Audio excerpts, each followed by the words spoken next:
नमस्कार दोस्तों, मैं हूं प्रदीप डवास। दोस्तों, बिहार विधानसभा चुनाव 2025 के लिए एनडीए ने सीट शेयरिंग का फार्मूला घोषित कर दिया है। बीजेपी और जेडीयू 101 सीटों पर चुनाव लड़ेंगी।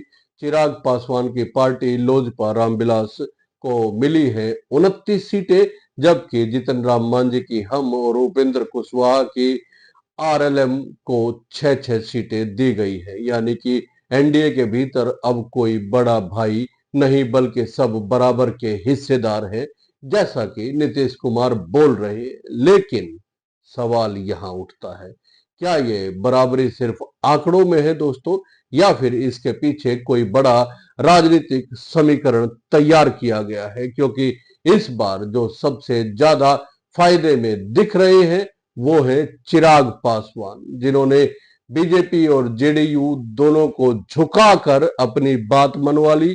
सूत्र बताते हैं कि बीजेपी शुरू में चिराग पासवान को सिर्फ 22 सीटें देने के मूड में थी, लेकिन चिराग ने 29 सीटों से कम पर मानने से इनकार कर दिया और आखिरकार अपनी सीटों पर सहमति हासिल कर भी ली। कहा जा रहा है कि हिसुआ, गोविंदगंज और ब्रह्मपुर जैसी 3 विवादित सीटों पर भी चिराग अपनी पसंद मनवाने में सफल रहे हैं। अब यही सवाल है कि जिन चिराग पासवान की पार्टी के पास फिलहाल विधानसभा में विधायक नहीं है, वही अब एनडीए के तीसरे बड़े सबसे बड़े खिलाड़ी बन गए हैं। आखिर बीजेपी और जेडीयू को यह समझौता क्यों करना पड़ा, इस पे विचार करना बेहद जरूरी है, बात करना बेहद जरूरी है दोस्तों। 2020 के विधानसभा चुनाव में जेडीयू 115 सीटों पर उतरी थी और भारतीय जनता पार्टी 110 सीटों पर चुनाव लड़ी थी। दोनों को 101 बराबर पर रोक दिया गया है, यानी नीतीश कुमार और बीजेपी दोनों को सीटें अब छोड़नी पड़ी है चिराग की वजह से, और इसका सीधा लाभ मिला लोजपा रामविलास को, यानी कि चिराग पासवान को। लेकिन क्या ये चिराग की जीत है दोस्तों, या नीतीश कुमार की रणनीति? दरअसल जेडीयू की गिरती हुई लोकप्रियता और पिछले चुनाव में सिर्फ 43 सीटों तक सिमट जाना बीजेपी के लिए संकेत था कि अगर नीतीश को बराबरी पर लाया जाए तो सत्ता समीकरण में नियंत्रण उनके हाथ में रहेगा। यही वजह है कि एनडीए ने बराबर के भाई का फार्मूला अपनाकर एक तरफ नीतीश को इज्जत भी दी और दूसरी तरफ खुद को निर्णायक स्थिति में रख लिया दोस्तों। अब बात करते हैं उन सहयोगियों की जिन्हें नाम के बराबर हिस्सेदारी मिली है। जितिन राम मांझी की पार्टी हमको सिर्फ 6 सीटें दी गई है। मांझी ने कहा कि उन्हें इससे कोई आपत्ति नहीं है, लेकिन उनका बयान हमें कम आंका गया, इसका असर एनडीए पर पड़ सकता है। बहुत कुछ कह जाता है ये बयान, यानी संतोष दिखाते हुए भी असंतोष अंदर उबल रहा है। दिलचस्प बात यह है कि 2020 में मांझी की पार्टी को 7 सीटें मिली थी और अब एक घटाकर 6 पर लाया गया है, यानी ताकत नहीं बल्कि प्रतीकात्मक उपस्थिति दी गई है। कुछ ऐसा ही हाल उपेंद्र कुशवाहा की पार्टी का भी है दोस्तों। उन्हें 6 सीटें दी गई है। कहा जा रहा है कि सीटें भले ही कम है, लेकिन क्वालिटी स्ट्रांग है। जियारपुर, महुआ, सासाराम जैसी सीटें उनके हिस्से में आ सकती हैं। बीजेपी ने इस फार्मूले के जरिए यह मैसेज देने की कोशिश की है कि गठबंधन में कोई खुद को छोटा या बड़ा नहीं समझे, लेकिन पार्टी में बराबरी का फार्मूला हमेशा ताकत नहीं देता दोस्तों। 2020 में बीजेपी ने 74 सीटें जीती थी, जबकि जेडीयू सिर्फ 43 पर सिमटी थी। यानी कि वोटर ने पहले ही तय कर लिया था कि बड़ा भाई कौन है। अब सवाल यह है कि क्या 2025 में सीटों की बराबरी के बावजूद बीजेपी की पकड़ वैसी ही मजबूत रहेगी, या इस फार्मूले के बाद नीतीश कुमार फिर से अपनी जमीन तलाशने में लग जाएंगे? नीतीश कुमार के लिए यह सीट बंटवारा साफ तौर पर एक बैकफुट मूव कहा जा सकता है। 2020 में उन्होंने वीआईपी को अपने हिस्से से 11 सीटें दी थी। इस बार वो सहयोगियों के दबाव में खुद 14 सीटें छोड़ चुके हैं। यानी नीतीश ने बलिदान तो दिया है लेकिन मजबूरी में। बीजेपी की रणनीति के हिसाब से अब जेडीयू सिर्फ चेहरा है, जबकि नियंत्रण भारतीय जनता पार्टी के पास है। चिराग पासवान के लिए यह मौका है खुद को दोबारा साबित करने का, क्योंकि 2020 में उन्होंने अकेले चुनाव लड़ा था, 135 सीटों पर उम्मीदवार उतारे थे, लेकिन जीत सिर्फ एक ही सीट पर हो सकी थी, वो भी जेडीयू में चले गए। यानी कि लोजपा रामविलास के पास ना कोई विधायक बचा, ना संगठनात्मक ताकत। ऐसे में 29 सीटें उनके लिए वरदान भी है और जोखिम भी कहा जा सकता है। अगर इस बार प्रदर्शन कमजोर रहा तो बीजेपी के भीतर ये सवाल उठना तय है कि आखिर इतनी सीटें दी ही क्यों गई। मगर अगर चिराग ने अच्छा प्रदर्शन कर दिया तो आने वाले समय में वह बिहार एनडीए के किंग मेकर बन सकते हैं।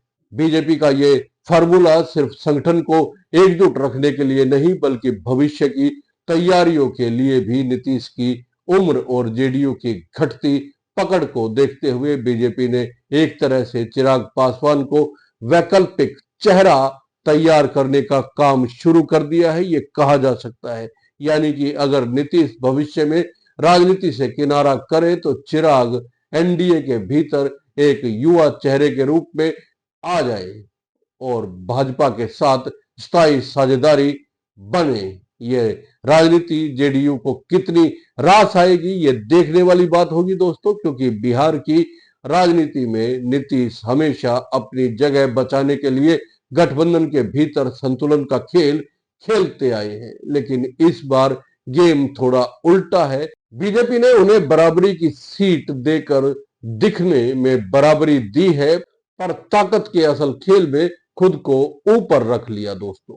अब बात करते हैं विपक्ष की महागठबंधन की। सीट शेयरिंग अभी घोषित नहीं हुई है, लेकिन कांग्रेस नेता शकील अहमद खान ने कहा है कि हमारी घोषणा भी कल हो जाएगी। यानी एनडीए ने चाल पहले चली है, लेकिन बिहार की राजनीति में चाल जितनी जल्दी चली जाए उतनी जल्दी उसका असर भी खत्म होता हुआ कहीं ना कहीं दिखता है। अगर जनता को उसमें उत्साह ना दिखे तो 2020 में भी यही हुआ था, जब लोजपा ने एनडीए को नुकसान पहुंचाया था और नतीजों ने सबको चौंका दिया था।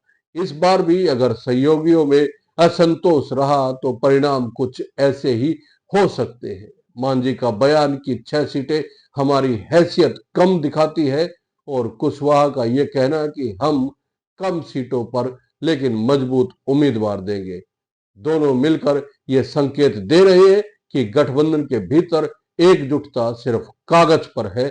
मैदान में हर नेता अपनी ताकत साबित करने की लड़ाई लड़ रहा है।